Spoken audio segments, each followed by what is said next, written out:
Family, what's good with y'all, man? I'm back with a brand new video. This is another video, man, that I want to talk to y'all about. A little bit of a different video, man. I'm starting outside right now, man.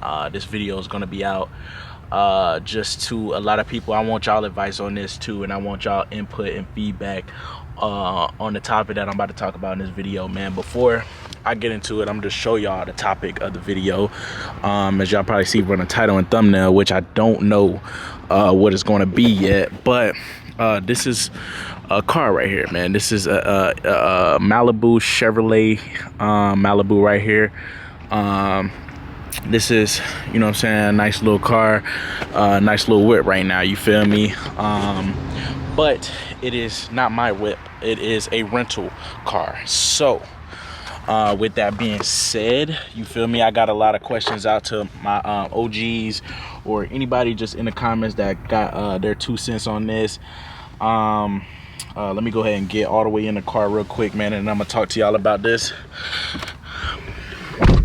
All right, man, so as y'all know, man, I've been making over $15,000 to $20,000 a month, you know what I'm saying, lately, the past couple months, for a while now. And bro, my whole scope of life is changing a little bit, you know what I mean? But you know, I've been making, you know, investing like $4,000 a month. I probably put in a screenshot of me making $4,000 a month consistently just off day trading alone, not even counting the shares. This is a separate Robinhood account that's just strictly for day trading. Like, I made $4,000 a month consistently, like trading every couple of days, you feel me? And that's just consistently like building up a portfolio up. So I made $4,000, like that's months ago, months ago. And you feel me, now I'm starting to make an increase, you know, make $15,000, $20,000 a month, you know. And now it's kind of like I got my new crib. I got my crib, which has cost me, you know, I got a discounted rate on my crib and stuff like that. So I got me a nice loft apartment now and everything like that. So that's one thing that I upgraded. But I've always had a sense of just financial literacy. So I've always, you know, been cautious on the moves that I make and everything like that on a daily basis.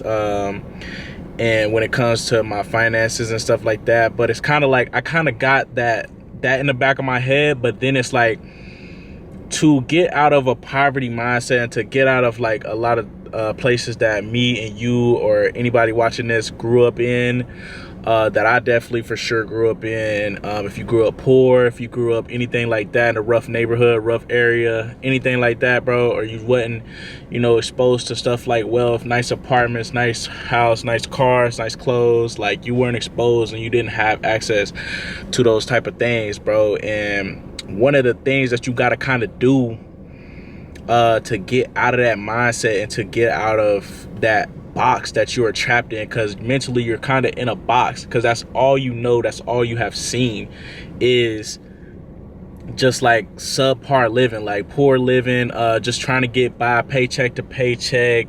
You can't get this because we got to do this, we got to pay this bill, and you know what I mean, like we don't got money for that, and just this and that, you know what I mean? But so that's all you kind of know. That's all you kind of know is living to get by. That's all you kind of know is living you know, kind of below your means, but that's not really the word for it, but just being poor, you know what I'm saying? So that's all you know is really being poor.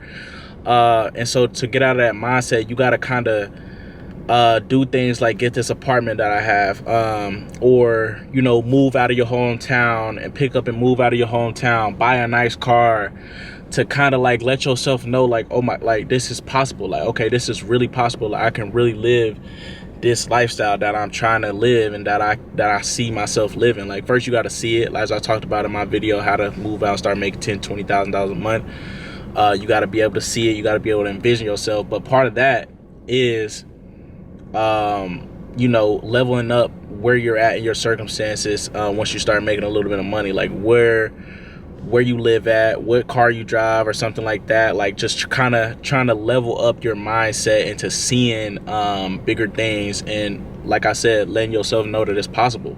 So that's kind of what I did with that apartment, loft apartment, you know, 2-bedroom, 2-bath, like all that type of stuff. And I really don't need all that space right now, but that was part of just letting myself know that this is baseline. I'm not going below this. I'm only going up from here. You know what I mean? And I'm young. I'm 21, 22 years old. And I'm still growing and learning and everything like that. But it's just the fact that I gotta kind of keep up with that, but I kind of also gotta, all right, cut off myself to certain things. Like, you don't just want to be going to fucking Bora Bora just because you want to show yourself a good time and that it's possible. Like, you know what I'm saying? You just spending money just to spend money at that point and validating it. So I kind of got a good balance of, you know, validating what's really makes sense for me to make, what type of moves really make sense for me to make, and what moves don't really make sense financially for me to make. And I'm kind of just trying to impress others, because if you're doing stuff to impress others and you're doing stuff to do that, it's not really gonna work out in your favor, and you just kind of like, you know what I'm saying, you're just doing stuff for the approval of others. And if you do that, then you'll die by their rejection, man. You live by their approval, then you'll die by their rejection, man. So that's one of the quotes that I live by, and that's true, bro. Like, that is really truly true. And so with that being said, bro, like, I just showed y'all the outside of this car right here that I have. This is a rental car. I had like a small like BMW 335i that got totaled. I got rear-ended. It obviously wasn't my fault. I got all the money back for it and everything like that, and it didn't cost really nothing. Like, I never been someone to spend a lot of money on cars yet.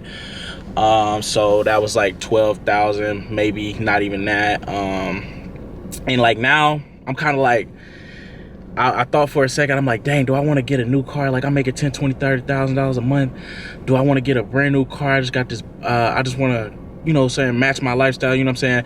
As I kind of got myself out of that poor mindset and poor thinking of, damn, do I want a brand new car? Do I want a car note, you know, stuff like that. I got an 800 credit score. Like, I'm gonna get good payments on there, whatever, like trying to justify it in my head. But then it's kind of like going back to that balance, and that's kind of what I want to ask y'all on this channel. And right now is that, you know, what do y'all think in a certain, put yourself in my shoes, or you probably making more money, or you ain't making as much money, or you know what I'm saying, starting, or I don't know where you at in your journey, but, you know, just kind of, you know, drop in the comments where that line lays for you of just kind of trying to elevate your lifestyle to really match your mindset, because that is, I know that is that is true, because I started making more money even when I'm going into the apartment. So just making moves like that is necessary in your life, but kind of knowing when and what type of timeline and what kind of balance you want with stuff like that is key. And I don't think I'm going to go for a brand new car or anything like that, man. I think I'm going to get me like a little Altima or something and really just ride it. And I don't really need like a car, nothing too crazy, man. I don't drive around too much. I just need to get from point A to point B right now. But part of me kind of just wants to get a crazy, you know what I'm saying, brand new car or something like that. And then in that other part of that financial literacy mindset part wants to just, you know, get a car that I can probably, you know, keep in the future, maybe use as a rental car down the line. Like, I know somebody that does a rental car service with little Altimas and stuff like that I can rent out for a daily rate, and like all that type of stuff when I want to get rid of it, if I want to keep it, you know what I mean? So it's just like, I think I'm gonna just get me like a little cheap Altima or something like that. Not something that I could pay cash for, put liability insurance on, and really just call it a day, man. And I've really been thinking about that for a while, and I kind of just want y'all 2 cents on it, and all the OGs and everybody in the comments, even the young guys, man, because I know y'all see everybody that's making money online start by Hellcat, Trackhawk, and everything like that. If y'all know, I got a video on my channel about that too, and it's just kind of like, I really don't think that's the lane, especially for this channel, especially for trying to teach and grow with people on this channel, and learning financial literacy, learning the rules of what you can do and what you know what I'm saying, don't want to do to get you to your financial freedom. You know what I'm saying? I got to start making the right moves and being an example of what that looks like, man. So That's just a video that I wanted to come with y'all, a little bit different video from the stock market videos. I mean, it still involves the stock market because that's my income source and that's where I make my money at. And if you want to get in with me, man, make sure you drop a comment below in the comment section below. And yeah, man, I just wanted to get y'all 2 cents on that, man. I know I'm gonna have a lot of good comments on this, man, so I appreciate y'all, man. And I'm gonna catch y'all boys in the next one.